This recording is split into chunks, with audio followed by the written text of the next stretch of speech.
Guys, ito na yung kagang natin nilubihan na may butong mga guys. Lutuin natin ito mga guys at may konting gata. Ano mga guys? Malinis na yan. Nililisan na yun.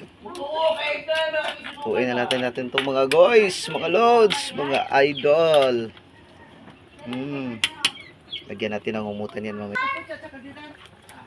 Oh, ito na mga lods, mga guys. Pula-pula na mga guys. Ang laki ng ating mga kagang. Nalaming na to mga lods ng 2 araw at malinis na.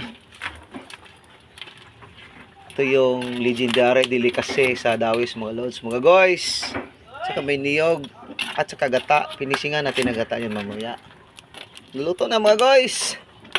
Magmukbang naman tayo mamaya sa dagat mga lods, mga idol mga guys. Kain po tayo mga idol mga guys.